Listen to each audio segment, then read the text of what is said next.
Time for us to dive into the debate. Let's say a quick hello to our guest joining us in our Mumbai studios this evening, Mr. Jitendra Bhargava, former Executive Director of the Air India. Thank you for joining us. And also Mr. Ashwini Kakkar, CEO of Mercury Travels. Thanks for joining us. Mr. Sunil Alag, big hello to you. Captain Gopinath, thanks for joining us. Sanjeev Sahai and Colonel Mahendru. The first question, I'll put it across to counsel for the Indian Pilots Guild, that is Sanjeev Sahai. Sir, 58 days. At the end of it, what's the point of it all?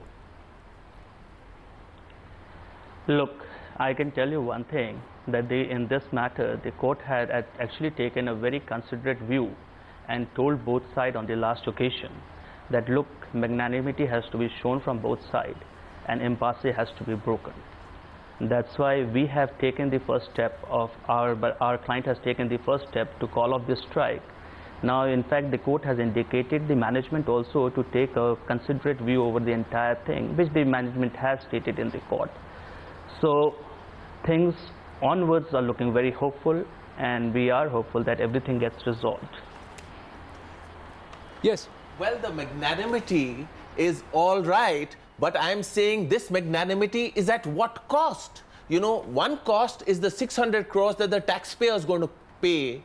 But more than that, over these 60 days, the customers have ended up paying 2,000 crores extra.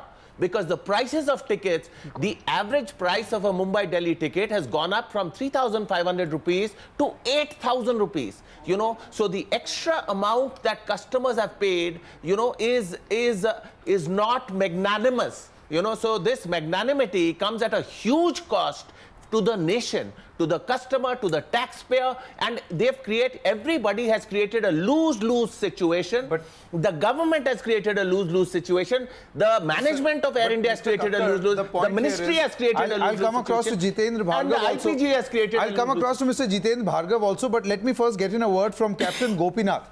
Captain Gopinath, where does the fault lie? Where should the buck stop? Isn't the Air India management also equally responsible?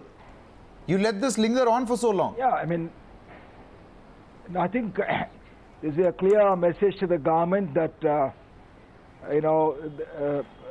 they must look at this crisis and come with a long-term structural change, because successive governments have contributed to this. Successive managements have, failed the nation. Air India is not sustainable, not viable as an organization. Pilots have been indisciplined. They have played a cruel joke on the customers or on the country, on the airline.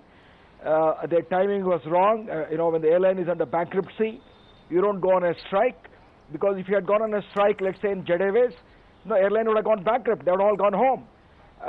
So having said this, there may be genuine problems, but if the patient is dying, you first save the patient. But the fact is that the private airlines were happy, because 58 days, they really were laughing away to the bank, and a lot of their worries were washed away thanks to what the Air India was doing, Captain Gopinath. Now, that's exactly why I'm saying that the private sector will have been, behaved like a cartel. So therefore, the government must get the message very loud and clear that they cannot forever, mortgage the nation's interest to placate a few employees. Air India is not India. They must immediately... Captain Gopinath, I'm going to interrupt you here. Jitendra Bhargava here is getting a little restless. Air India. So, let's just get him into the debate. You've been wanting to make a point, sir, but from 74 to 2012, Air India management or Air India doesn't seem to have learned the lesson. You see, let's put it this way. It's not a question of learning lessons. There is a certain climate in which public sector undertakings function. There is the government intervention, there is a lethargy kind of a thing going on. As Sankit very rightly asked a simple question, why was mediation not brought about earlier to call off the strike? Why did it take 58 days and that to the Delhi High Court to come and intervene and order a certain kind of directions given to both sides? And to hold the judiciary. No. Otherwise, it could have taken 200 days. Ashwini, the reality is, on very many other issues also, the judiciary has had to step in after the executive has failed. This is one more example. Now, having said this, let's look at it. Why did the pilots go on strike? I'm not holding brief for them. I'm not one of those who will support pilots going on strike, irrespective of what legitimacy the demand commands. What has happened, unfortunately, is that they had a perception of bias in the management, lack of confidence in the management. This was allowed to linger on, not addressed for some time. So even Air India is responsible. No, I'm coming for what to it. happened. I'm saying Air India management. Because Mr. Bhargav, what has happened at the end of it all is that for 58 long days, Mr. Kakkar would agree with me, for 58 long days, what have you created? You have created chaos for the consumer. You have supported the private airline cartel. So everything that was not supposed to be done, and all of that happening at the taxpayers' money. I'm coming exactly to that point. There should have been a sense of urgency to address the concerns, address the issue, and the strike brought to an immediate end. You don't allow it to linger for 58 days, and thank God for it, that at least at the end of 58 days, we are in a studio and asking 600 crore loss. Imagine if this question was being raised 20 days from now, 78 days later, the loss would have been 900 crores. No, look at the brighter side. Court has intervened.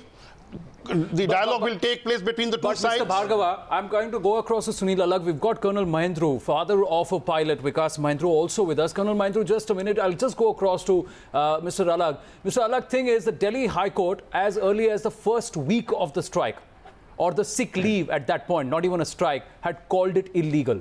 So the judiciary had stepped in at 52 days before, but action has happened 58 days.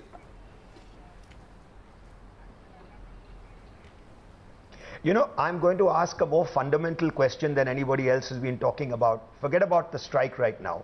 You've got Air India, which has a 20,000 crore cumulative loss. They've got a 60,000 crore outstanding loan. They need a 21,000 crore working capital. I'm asking, do we need Air India? What happens if the airline closes? There are two people who get affected. One are consumers.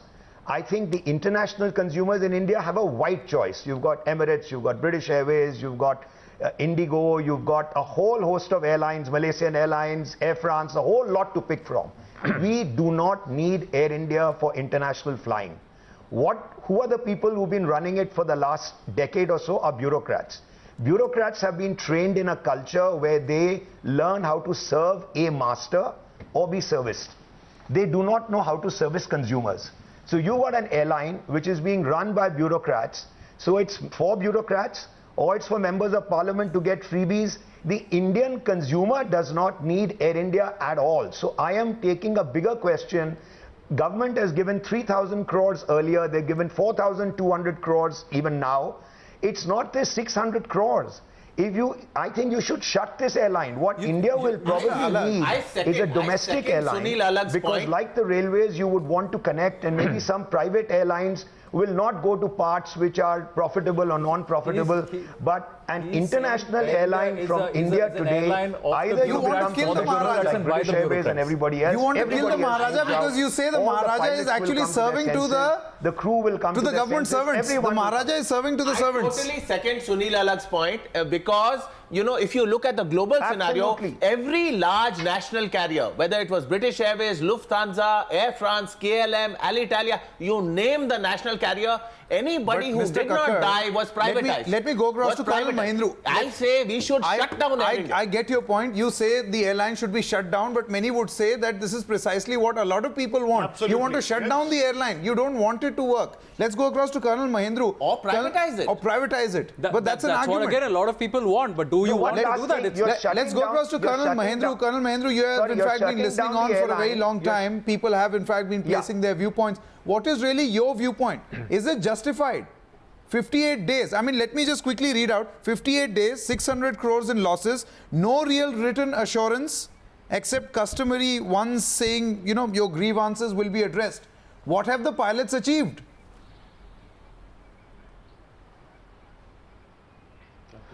Actually, if you come to think of it, pilots have achieved a lot because with their 58 days hard work, they have at least brought the focus on the main points which are there. And it is for the government or the management to look into this. You see, Air India has been in a mess. All these years since the merger, they've been undergoing losses, losses, losses. Now, nobody has been bothered about that because it's the taxpayer money, nobody bothers about it. Now is the time. You see, whether to shut down Air India or not, I cannot comment on that. That is not my decision. If you want to continue with the Air India, then it has to be a profitable organization in which, you see, these pilots went on strike. They didn't know. I mean, why should it last for 58 days? They didn't know that it's going to last for 58 days. And mind you, before they went on strike, they gave notices, wrote letters for 2 long months. They kept telling the management, I've got to interrupt we are you having here. a problem of the merger. Let's just bring in the council, Nobody Sanjeev Sahai bothered. also. Nobody bothered about that. True. Sanjeev Sahai, they started the strike on a different note. And they also took some time to figure out what they actually want. No, that's incorrect. Actually, the charter of demand was given to the management way back in 2010. So it is incorrect to say that they were not sure of what they want. Now, secondly, I would like to state that, look, order of the Honorable High Court may be one line that all the grievances, including the reinstatement, will be considered sympathetically. But what we have to see is what transpired in the court in that more than 1.5 hours of proceeding, where the court had expressly expressed their views, which I can't state because it's not part of the order. But at least I am sure that as a IPG and the Indian Airlines management both have got the concerns of the court rightly, and that's why both sides have agreed that we will be meeting before the Mr. conciliation Sahai, there is a more fundamental question. What have you achieved? After 58 days, what have you achieved? Let's get in, Mr. Bhargav. Yes, Mr. Bhargav. Look, it is not that nothing has been achieved. Let's put it this way. The fact is, environment has been set for a dialogue between the management and the striking pilots, which had not been there for the last 58 days. So I will call it the singular. Please remember, if the management had taken the initiative of calling the pilots earlier, one would not have laid so much merit on what the court has achieved in trying to bring them together before the Chief Labour Commissioner. The second and more pertinent point which Sunil Alagh raised was the 25,000 crore of cumulative losses, 60,000 crore of loss. Nobody denies that fact. But the question is, when we are putting this in the context of a strike, it appears as if the employees are responsible. Don't forget the fact that it was the government which took certain decisions in the last 7, 8 Are you justifying what the pilots did? Not at all, as I said. But let's not also look. But let's not put the onus of 25,000 crore of losses. My question is more fundamental. My question here is, what does Air India go and tell its consumers, its customers? That we are fighting. Let us resolve our fight and then we'll offer you services. Look, nobody will dispute this fact. The strike was uncalled for, should not have happened. But to say that the management is not guilty of not having addressed the concerns, pushing the employees to go on a strike, etc., you cannot rule that out as well. So there should be a dialogue between the two. We are in a democratic country. Dialogue is the best way, rather than the minister announcing it ad nauseum that we will not be holding a dialogue with the strike.